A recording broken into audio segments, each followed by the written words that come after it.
What's going on, guys? Welcome back. Madden 16 PS4. Do me a favor, take a moment, like button, subscribe button, criticism in the comment section, Twitter. Shutdown Safety is my username. Playing this at speed.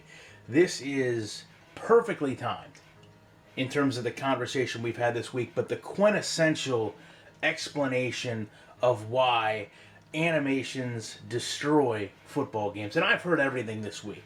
Clipping, shifting, warping, they're in all games. 2K16 has clipping. Uncharted 4 can go through ropes. There's a difference between that. In other games, they're not as game damaging.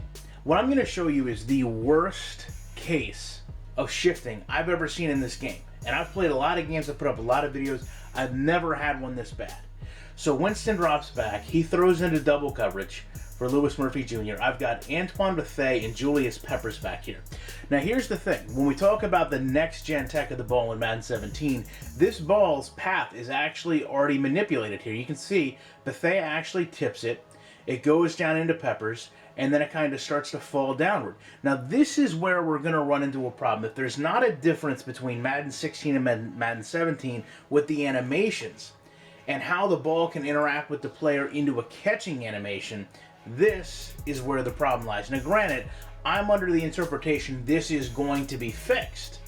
But again, when we talk about what the flaw is, here is what the flaw is. The ball starts to go down, and it gets underneath Pepper's arm, and then it starts to shift through his arm, and then, well, it happens so fast you can barely tell, but it actually goes all the way through Louis Murphy's body, so that he can catch it on the other side of him. Right there, the ball is kind of halfway through his waist, and then it's going to come out the other side with his arm.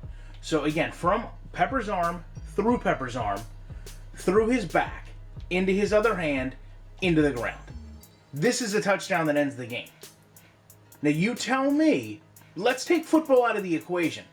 Let's forget the fact that I've got Julius Peppers and Antoine Bethea back here defending, and it's a ball thrown into the end zone, double coverage, the ball gets tipped.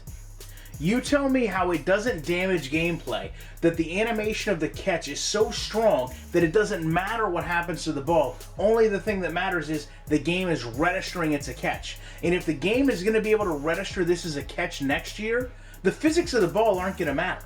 Because it's going to not know. The ball doesn't know it's going through players. The ball doesn't have some type of world of its own. It's just talking about the physics of the ball moving around. To me, this is something that may entirely be plausible happening next year.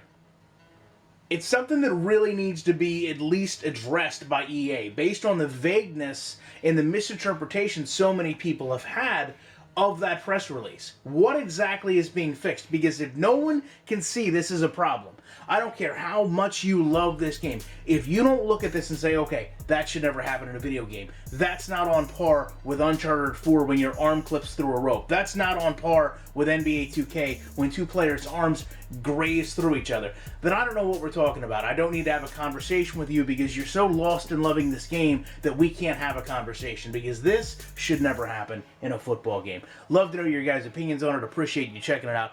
I'll be back in the week with more commentary.